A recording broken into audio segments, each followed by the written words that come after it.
Olá, no Conversa Pública de hoje nós vamos conversar sobre o estado do Rio de Janeiro, que teve a decretação de calamidade pública por conta da crise. E para falar mais sobre esse assunto, nós vamos conversar agora com o cientista político Paulo Bahia. Olá, Paulo, tudo bem? Olá, amigos.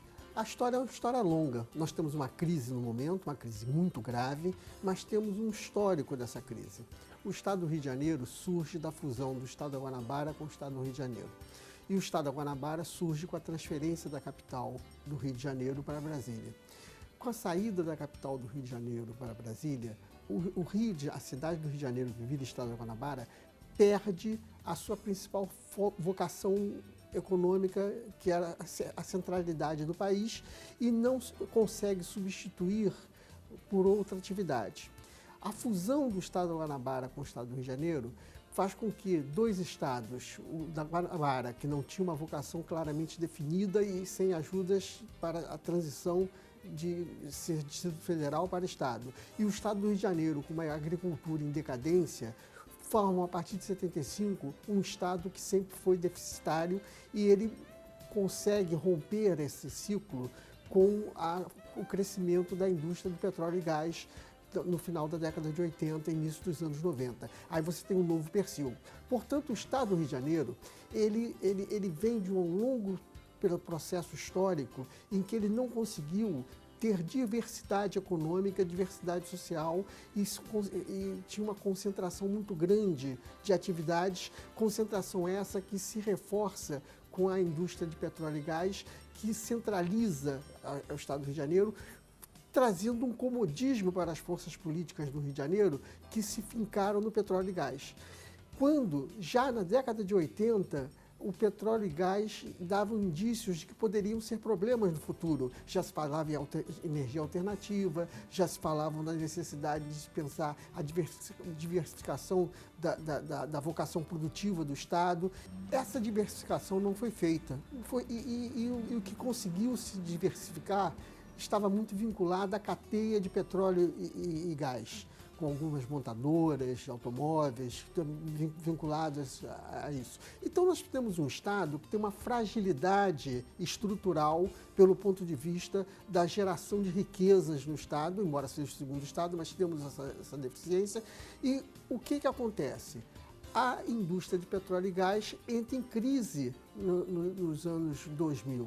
Entra em crise, uma crise internacional que afeta diretamente o estado do Rio de Janeiro, junto com a crise local. Aí entra o estilo de governo que foi feito. Em 1999, o então governador eleito, Antônio Garotinho, ele pega o estado em dificuldades financeiras e faz empréstimos vultosos, dando como garantia royalties futuros de petróleo e gás e a arrecadação de ICMS de petróleo e gás. Essa conta chegou. Mas não só porque a conta chegou, é porque essa política foi repetida por Rosinha, por Benedita, por Sérgio Cabral, de antecipar empréstimos, dando como garantia a arrecadação futura. A arrecadação, a partir de 2013, entra em crise.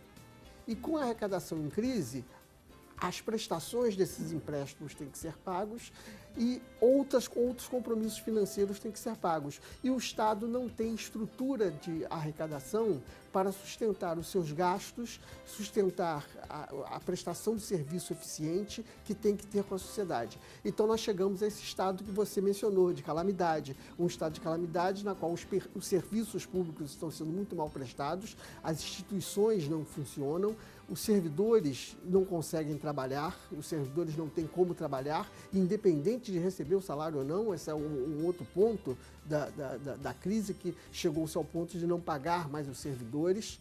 Mas antes de não pagar os servidores, as estruturas das instituições do Estado já não estavam funcionando.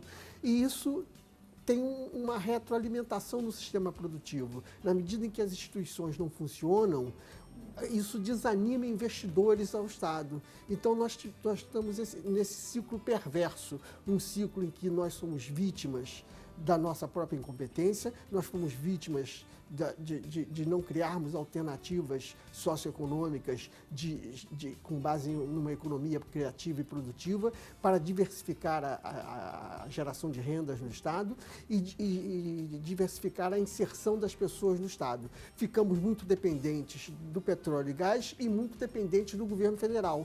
O que se agrava nesse momento? O governo federal também está em crise. Com o governo federal em crise, nós deixamos de receber as quantias que vimos recebendo nos últimos 10 anos do governo federal. Paulo, então, na sua opinião, o Rio de Janeiro realmente chegou a esse ponto? Essa decretação de calamidade pública foi uma estratégia sensata para essa situação que o Rio de Janeiro vive nos dias atuais? Pelo ponto de vista do que aconteceu, não tinha muita alternativa. Entretanto, como estratégia política, eu acho que afugenta investidor a decretação do estado de calamidade pública, como foi decretado um pouco antes das Olimpíadas, né? Mas garantiu ao Estado, como estratégia, receber alguns recursos do governo federal que garantiram a realização das Olimpíadas. E aí volta-se a estaca zero. Voltamos a um momento em que a crise se aprofundou. Hoje não tem mais essa facilidade de conseguir recursos, a decretação já está feita e as medidas que o governo federal manda para a Assembleia Legislativa são medidas com muito atraso. Outros estados da federação começaram a fazer seus ajustes a partir do primeiro momento de 2015. O Rio Grande do Sul, que está em muita dificuldade, fez isso. O estado do Espírito Santo fez isso. Outros estados fizeram isso, mas eu cito especificamente o Rio Grande do Sul e o Espírito Santo. E o estado do Rio de Janeiro demorou a fazer isso. Juntando, nesse momento político de dificuldade, com o agravamento da crise política, com a prisão do ex-governador Antônio Garotinho e com a prisão do ex-governador Sérgio Cabral, que são por motivos diferentes, mas engrossam o caldo da crise política, porque na medida em que foram dois governadores que tiveram papel ativo na formação do quadro atual da sociedade e da economia fluminense, carioca. Os ex-governadores do Rio, Garotinho e Cabral, seriam talvez os grandes responsáveis por essa crise no Estado? A política que se inicia no Estado do Rio de Janeiro, que nós vivemos hoje, se inicia com Antônio Garotinho e tem sequência nos demais governos. Portanto, quando nesse momento eles não são presos pela crise, eles são presos por outros motivos, mas traz à tona a má gestão, traz à tona a maneira perdulária como o Estado foi gerido e a população que não se sente responsável pela crise está pagando a conta e fica assustada diante do que vê a partir desse emblema que é a prisão de dois ex-governadores em 2 dias seguidos. Isso faz com que a baixa estima do Estado do Rio de Janeiro aumente e que com esse clima de baixa estima venha também uma depressão social. Paulo, então já havia uma perspectiva da crise do petróleo e gás antes do Brasil ser afetado diretamente pela crise econômica? Já os analistas, as agências de risco já analisavam que a economia centralizada no petróleo e gás é uma economia débil, tanto que outros países, a Noruega já vem trabalhando com perspectiva diferente, países árabes vêm trabalhando com perspectivas diferentes, os Estados Unidos vêm trabalhando com perspectiva diferente, tentando se desvincular da dependência do petróleo e gás, enquanto que o Rio de Janeiro aprofundou sua dependência ao petróleo e gás.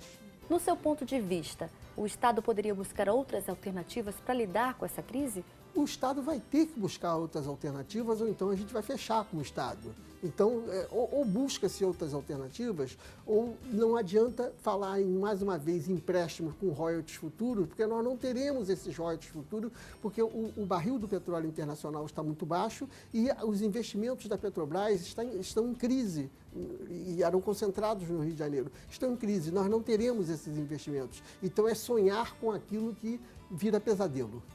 E no próximo bloco você vai continuar assistindo a entrevista sobre a crise no Estado com o cientista político Paulo Bahia. Voltamos já!